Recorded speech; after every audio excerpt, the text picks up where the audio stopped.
Es decir, se trataba de poner y realzar a la figura de un personaje que era muy especial en ese momento, porque se trataba de encontrarle un parecido a un personaje del momento. O sea, se trataba de mandarle a los españoles la idea de que había llegado un personaje capaz de romper con el pasado, que se iba a enfrentar a los poderes fácticos del pasado y que iba a luchar por un futuro nuevo y prometedor. El personaje era Curro Jiménez, el físico era de Sancho Gracia, pero se parecía muchísimo, sospechosamente muchísimo, a Adolfo Suárez. Es decir, la serie no era una casualidad, estaba ahí porque se trataba de enviar un mensaje a la sociedad de aquel tiempo. Y ese mensaje necesitaba de una música épica, una música que reportara ese carácter épico del bandolero comprometido con el pueblo, y eso lo hizo estupendamente. La música de Curro Jiménez era todo eso. En fin, yo no sé si... En resumen, como te decía, y habiendo tenido apenas tiempo para hacer una radiografía muy rápida del libro, pero la sensación con la que me quedo es de muchísima curiosidad. Y como decía al principio, que a veces uno piensa en una biografía y lo siente como algo denso en exceso, ¿no? Pero esto tiene eso bueno de la biografía en cuanto a que tiene las fuentes documentales, pero rápido. Se me ha quedado un detalle en el tintero y no quisiera... Estamos en La Mancha, estamos en Ciudad Real. En el último programa, gran programa que le dedica Televisión Española a Waldo de los Ríos, un programa que se titula Atentamente Waldo, que se dice el 7 de enero de 1976, a mayor gloria de Waldo, explicando y demás. Las actuaciones de Waldo actúa sobre cuadros de Gregorio, un artista de La Mancha, enamorado de como Waldo de Lorca, un universo lorquiano. Son fondos de cuadros de retratos, de esos retratos de Lorca, de tal que inmortalizó Gregorio.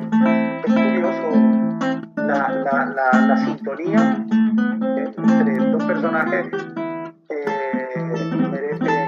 Yo no sé si igual no la tiene con mi libro, igual vendrán otros que mejor. Pero Gregorio necesita también un rescate de los libros. No sé si hay preguntas por ahí para dar paso ahora. Yo creo que muchos de los lectores que nos acompañan esta tarde lo he acribillado tanto. Hablándoles de igual. No sé si Rafa, mejor si hay alguien que lo está viendo o está comentando, igual si quieres trasladar la pregunta por aquí. Si no, pues nada, nos emplazamos a seguir leyendo hasta el final del libro con muchas ganas. Bueno, se puede releer también, Por supuesto. Que lo bueno de los libros no es que la segunda sesión es gratis, Está claro que sí. Admite varios pases, O sea, yo quiero enviar un saludo a varias personas que han creído en el proyecto, y que aprovecho esta presencia en las redes sociales en un día hoy un poco tonto, ¿no? Porque nos están pasando muchas cosas y en Barcelona se había preparado con mucho cariño la celebración del Día de San Jordi. Se había trasladado del 23 de abril al 23 de julio. La cultura ha hecho un grandísimo esfuerzo, como toda la sociedad, en esta batalla contra la COVID, y toda la cultura estaba preparada para salir a la calle también con las debidas garantías y las debidas precauciones en julio en Barcelona y en muchos sitios de España, en este día del libro desplazado. Roca Editorial, la agencia Dos Pasos, que han sido dos grandísimos aliados en esta batalla contra el olvido, con este desafío al olvido, que es la biografía de Waldo de los Ríos. Habían puesto todo su interés en que también estuviéramos con los lectores de Barcelona, que compartiéramos aquí un rato con ellos. No ha podido ser. Vendrá el otoño o vendrá otra época, y seguro que vendrán días de libros y rosas. Y yo les quería mandar un saludo a nuestros amigos de Roca Editorial y paso y quería enviarle también a los lectores catalanes un abrazo. Las cosas vienen como vienen y lo que toca en este momento es ser responsables. Nosotros nos hemos colocado esta tarde aquí la mascarilla y esta batalla vamos entre todos. O sea, seguramente que haya una vendrán días que los libros vuelvan a las calles. De momento están en las librerías, en una librería tan buena, tan activa y tan dinámica como esta. Yo tengo buenos amigos que han pasado por aquí y yo decía, ¿qué pasa en Ciudad Real? Que hay una librería por la que recala todo el mundo. Bueno, pero ¿qué está ocurriendo aquí? Hoy ya sé por qué. Así que, y que no olviden tampoco que tenemos unos discos de sueldo con Paquito de Rivera y con esta música de un compositor que nos va a sorprender con la aportación de Villa y Carlos Cano. Muchísimas gracias, de verdad. Y gracias a todos los amigos. Gracias.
The imperial core we still are, but the super profits, super exploitation that we did of the global south allowed for crumbs to be given to parts of the working class.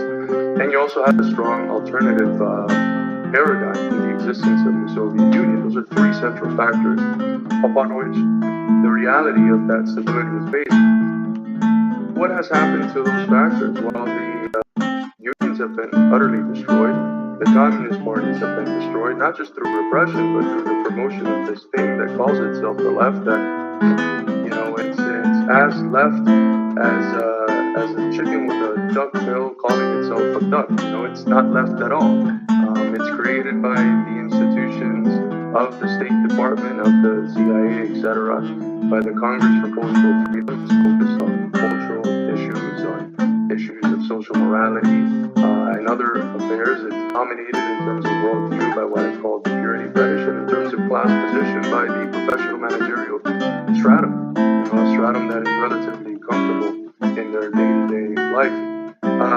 You had, of course, the counter-revolution in the Soviet Union that kind of shot down that alternative paradigm that was readily visible.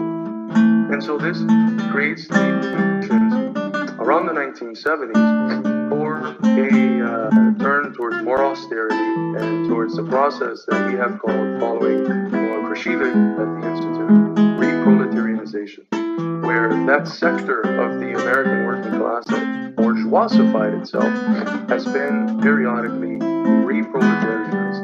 Now, instead of their lives being dominated by stability and the ability to accumulate, the ability to go out twice for dinner every week and vacations, now instead of that, they have what basically every American experiences, which is drowning in debt, difficulties figuring out how to make ends meet. I mean, 80% of the American public is living paycheck to paycheck.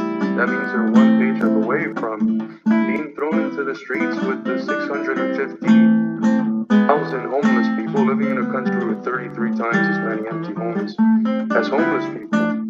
On top of that, they've seen other forms of cultural crises arise, the rise of addiction, crime, and a whole host of other things that make life unbearable. So all in all, what existed of that middle class has died. It has been reproletarianized, and the lives of the American people today are plagued by poverty, by instability, by debt, and by general desperation. And it's been that destruction, material base of stability, that has, at the level of the thoughts that people have, at the ideological level, accounted for the crisis of legitimacy that we have in our country.